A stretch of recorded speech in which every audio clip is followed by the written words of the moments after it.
আসসালামু আলাইকুম, সবাইকে স্বাগত। কে কোথা থেকে ভিডিওটি দেখছেন কমেন্ট করে অবশ্যই জানাবেন। শুরুতেই শিরোনাম। ইউক্রেনের প্রতিরক্ষাকে চুরমার করে দিচ্ছে রাশিয়ার নতুন বোমা। গাজা নিয়ে বাইডেন ও নেতানিয়াহুর প্রকাশ্য বিরোধ, ইসরায়েলকে বিপদে ফেলছেন নেতানিয়াহু, গাজার যুদ্ধ নিয়ে তোপ বাইডেনের। বাইডেনকে এড়িয়ে ট্রাম্পের সঙ্গে বৈঠক করলেন হাঙ্গেরির প্রধানমন্ত্রী।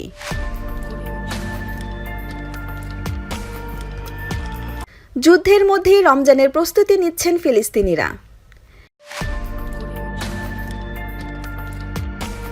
এবার বিস্তারিত।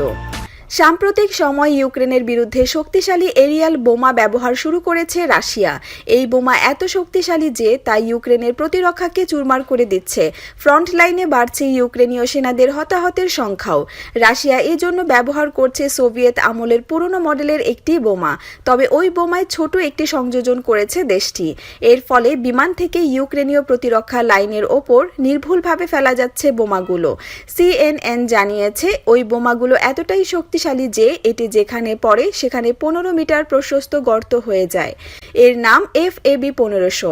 1.5 টনের এই বোমার ওজন শুধু বিস্ফোরকেরই। এই বোমাগুলো রাশিয়া ফেলে 60 থেকে 70 কিলোমিটার উঁচু থেকে। এত উঁচুতে ইউক্রেনের কোনো আকাশ প্রতিরক্ষা ব্যবস্থাও পৌঁছায় না। ফলে ইউক্রেনের প্রতিরক্ষা দ্রুত ধ্বংস করে সেই এলাকা দখল করে নিচ্ছে রাশিয়া। সাম্প্রতিক কিছু ভিডিওতে দেখা যাচ্ছে কিভাবে এই বোমা যুদ্ধের সব হিসেব নিকেশ বদলে দিচ্ছে। এসব বোমা দিয়ে রাশিয়া ইউক্রেনের প্রতিরক্ষা কমান্ড সেন্টারগুলো ধ্বংস করে দিচ্ছে।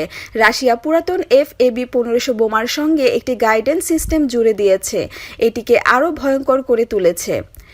এই কারণে রুশ পাইলটরা নিরাপদ উচ্চতা থেকে সহজেই বিভিন্ন টার্গেটে হামলা চালাতে পারে।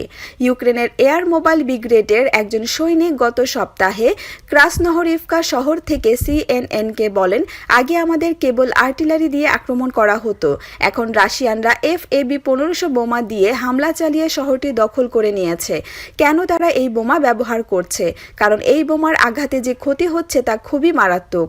আপনি বেঁচে গেলেও ভয়ানকভাবে আহত হবেন। এতে ইউক্রেনীয় সেনাদের মনোবল ভেঙে যাচ্ছে। আমাদের সেনারা এত চাপ সহ্য করতে পারে না। যদিও তারা এখন কম বেশি FAB-500-তে অভ্যস্ত হয়েছে, কিন্তু FAB-1500 হচ্ছে সাক্ষাৎ জাহান্নাম।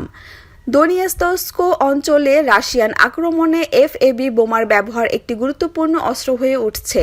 গত মাসে দনিয়েৎস্ক অঞ্চলের বড় শহর আভদিভকা শহরে দখলে নেয় রাশিয়া। এই শহরটি ছিল ইউক্রেনের সবথেকে শক্তিশালী প্রতিরক্ষা ঘাঁটিগুলোর একটি। সেই প্রতিরক্ষা ধ্বংস করতে FAB ব্যবহার করেছে রাশিয়া। ইউক্রেনের বিমান বাহিনীর মুখপাত্র ইউরি ইহানাদ CNN-কে বলেছেন, আভদিভকার যুদ্ধের সময় কয়েকদিনের মধ্যে কয়েকশো বোমা নিক্ষেপ করা হয়েছিল। রাশিয়ার সামরিক ব্লগাররা গত বছরের সেপ্টেম্বর মাস থেকেই এই বোমা নিয়ে নানা প্রশংসামূলক ভিডিও বানিয়ে আসছিলেন।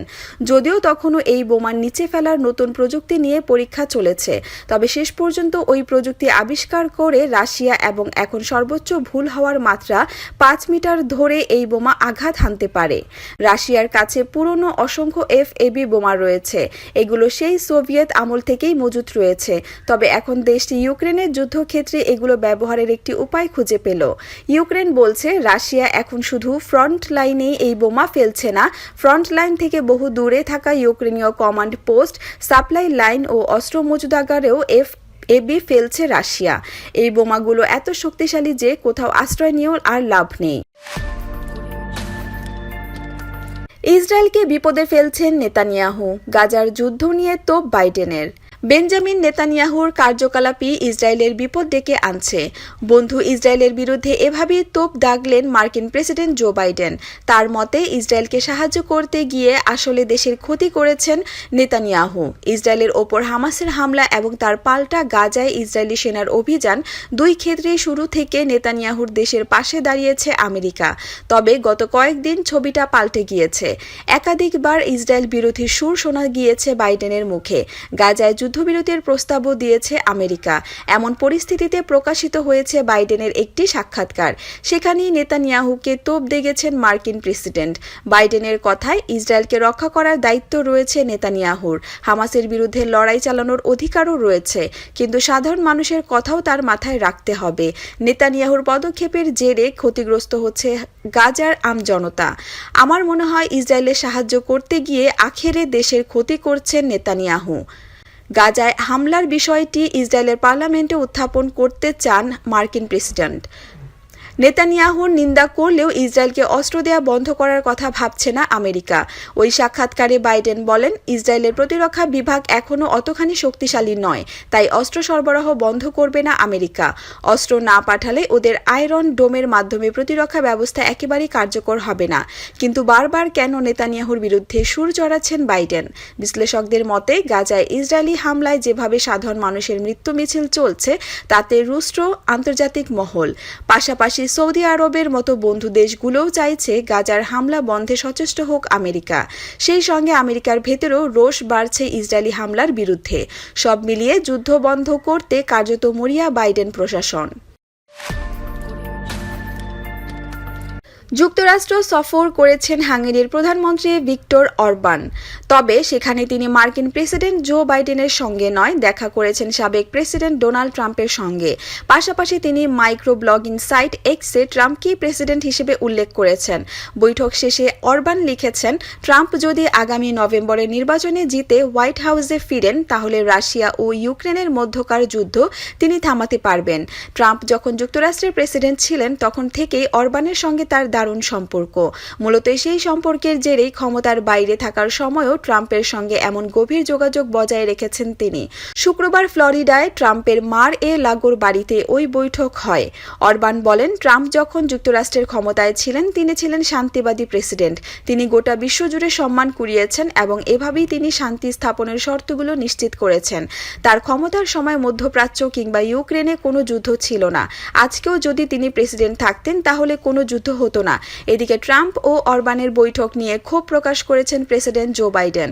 পেনসিলভানিয়াতে শুক্রবার এক প্রচারণা সভায় তিনি বলেন, আপনারা কি জানেন ট্রাম্প এখন মার এ লাগোতে কার সঙ্গে বৈঠক করছেন? তিনি হচ্ছেন হাঙ্গেরির অরবান। এই অরবান জানিয়ে দিয়েছেন যে তিনি মনে করেন না গণতন্ত্র কাজ করে। তিনি আসলে এক নায়কতন্ত্র কায়েম করতে চান।